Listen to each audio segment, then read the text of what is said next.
Hey, this is Brett from the Juliana Theory. Brilliant. Thank you so much.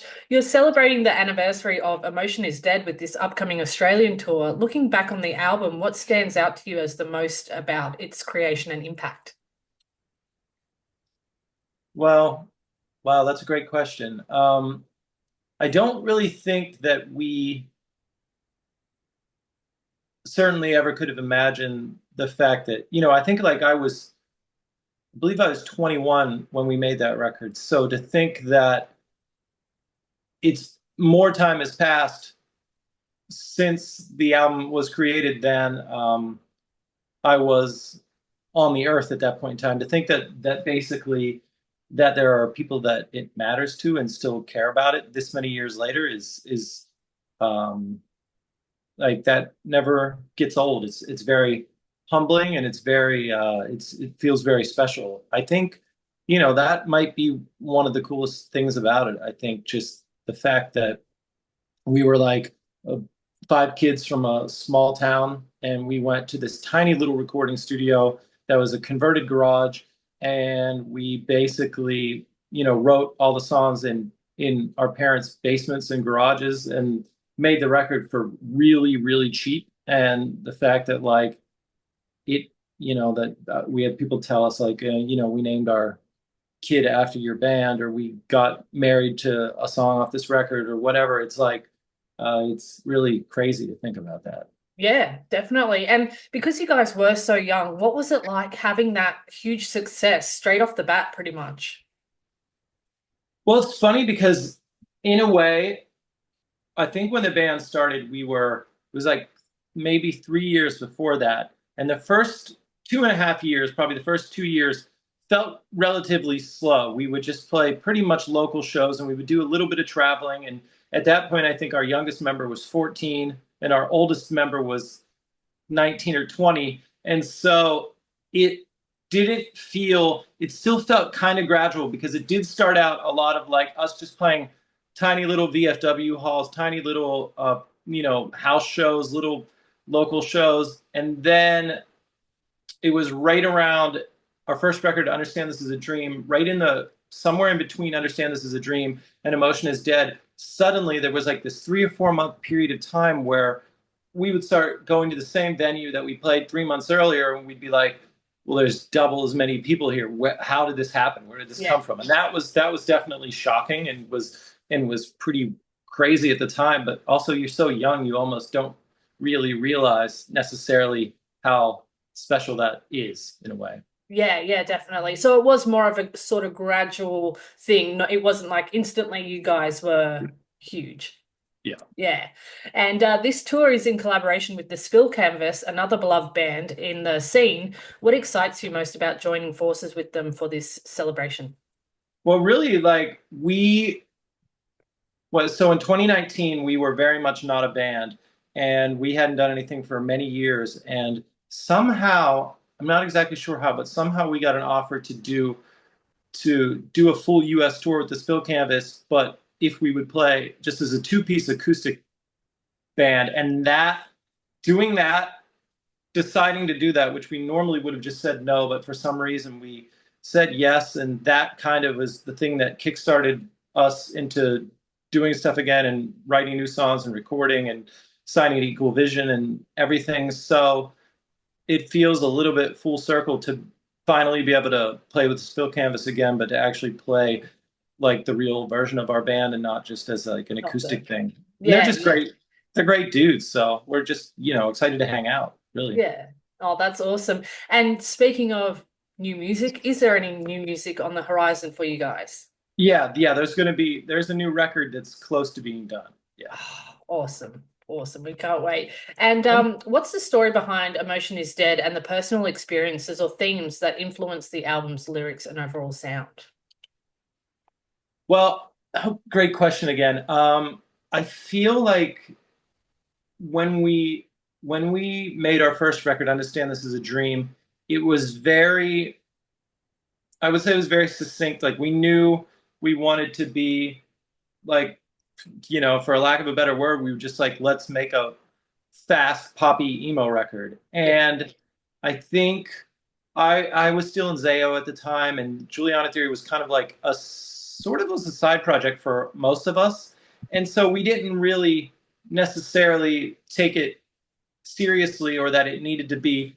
I don't all encompassing might not be the right word, but we didn't need it to necessarily feel like we were challenging ourselves, like we were just having fun. But then in the transition that happened in that year and a half amount of time between the first two records, all of us kind of made the Juliana Theory our main thing. And as soon as that happened, it just sort of felt like, oh, we should try to expand. Like, let's not just be a fast poppy emo band. Let's also do that, but also be like, can we have a 9 minute song that sounds like we want to be Pink Floyd? Can we have heavier songs? Can we have like really poppy songs? Can we kind of just, so we just wanted to kind of try to have, just to figure out how to do a bigger and better version of what we were already doing, I think. Yeah. And how does that emo label that you guys have had pretty much since we all knew about you, how has that label sat with you throughout the years and now? I think for a while I didn't like it at all, and that's really where the title came from. It's like Emotion is Dead was a complete joke. We were in the van, and I remember saying to the guys like, "Why don't we call our album Emo is Dead and just have like a wilting dead flower on the cover?" And we all just started laughing, and I forget, one of us, maybe it was Chad, was like, "Emo is dead, Emotion is dead," and we just lost it, and we were like, "That's it, we have to call it that." And it was just a joke.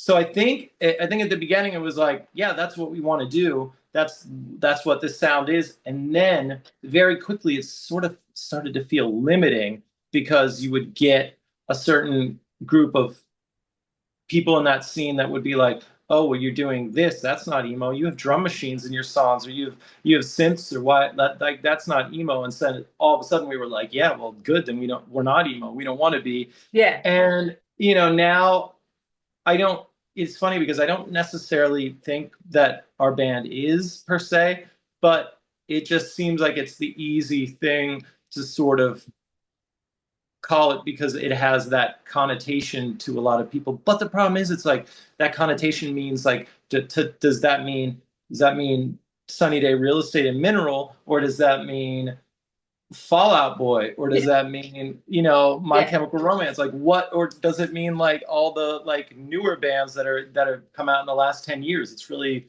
I don't know what that word even means, but yeah. Yeah.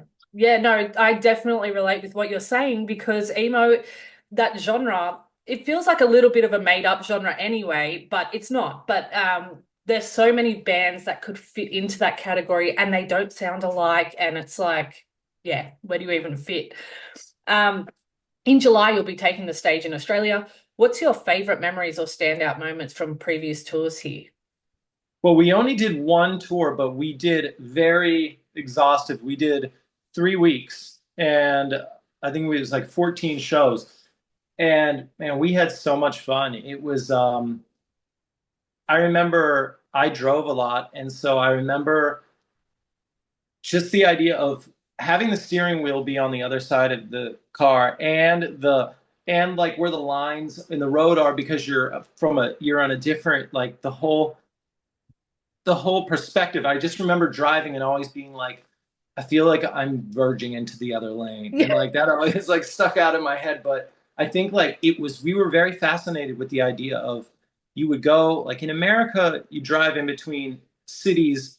And even if you're out in the country, there's still always a lot of things. There's Yeah. still gas stations. There's still lots of things. And I just remember seeing all these billboards that were like, number one cause of death is falling asleep at the wheel. And all these signs that I'd be like, oh, we're like out here, and we would be driving and we'd be like, yeah, well, I'm hungry. We'll just stop in a little bit. And then we'd be like, oh, no, we're not stopping in a little bit. Or we'd stop in and be like one business in this little middle of nowhere, and would have like three food items, and you'd be like, all right, well, this is what we're, That's it. Yeah. So Yeah, I think that's it. like that was funny. Like a lot of things stood out. Like I remember one thing that stood out was because the age to drink is a lot lower than in America. I remember we showed up and be like, whoa, these fans are a lot younger. Kids are drunk at these shows, which really was really funny and cracked us up at the time. Yeah. Yeah. Yeah, oh, that's all. Yeah, the differences between here and there is we're very similar to you guys in a lot of ways, but interesting perspective. I never really thought about how far our towns are to each other and those big open spaces, open roads that you're talking about. Yeah, it's so true. Outside of music, what are some of your hobbies? Music is really one of the only things I really You do. It's do. like it's really just spend a lot of time doing that, to be honest. Like my day job is I'm a film composer, so Yeah. I spend a lot of time just that's time consuming, and I think I like to watch hockey, and I like to hang out, with the people I love, and go be out in nature, try to be grounded, take a lot of walks, and yeah, but mostly I'm thinking about music most of the time. Yeah, yeah, no, that's fair enough. And some of these films that you've done compositions for, can you tell us about some of the films or? Yeah, I mostly at this point have done scary movies. So I have a movie coming out later this year called Yellow Eyes. I did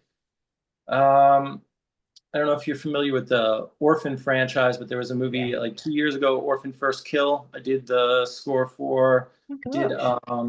the sequel to the movie The Boy, which is like The Boy 2, Brahms, a couple other like just yeah, a bunch of scary stuff. Yeah, that's wicked. That's awesome. I had no idea. What's one of the most memorable fan interactions or moments that stands out to you over the years? Wow, that's there's so many. I remember very specifically the first time we played Italy. I remember there was our bus pulled up, and normally people will line up for shows when we're playing, like, a couple hours before doors, maybe. And I remember we showed up at the venue, and we'd never been to Italy before. It's the first time we've ever played there. And our bus pulls up like 9 hours before the show, and there were all these people waiting outside, and they had like signs and things. And normally, like, for whatever reason, I could kind of go most places and not really be bothered or noticed or recognized or anything. And it was like, I remember just I stepped off the bus to go into the venue for the first time, and all these Italians were like, Brett, Brett, and asking me all these questions and holding up signs. And I was like, what is happening? Oh, Where are we? And that just yeah. always stood out because it was so like atypical to I feel like because we came from such a DIY punk rock kind of background where there really wasn't really much of a separation between, like, you know, it, fans and people in bands felt like it was pretty connected. That was one of the cases where I was like, whoa, this feels different. It was interesting. Yeah, that must have been. I can only imagine. And if you could pick one song from Emotion is Dead that you're especially excited to perform live during this tour, which one would it be and why? I would probably say, if I told you this was killing me, would you stop? Just because it's always, for me, just one of the most fun ones to perform. And I feel like the crowd usually gets the most hype during that one. So it's just easy to like, it pretty much never doesn't go over well. It's always fun to play. That's awesome. And you don't get sick of playing it at all? No, I don't. I don't get, there's a couple songs on the record that we kind of like don't necessarily love playing, and we're like, oh no, we have to do this again. But then there's like songs like Into the Dark and Killing Me that would just like they always feel great to play. Yeah. Oh, that's good to hear. And what were some of the hardest moments for you during the Juliana Theory's journey, and how did you push through them? That's a great question. I think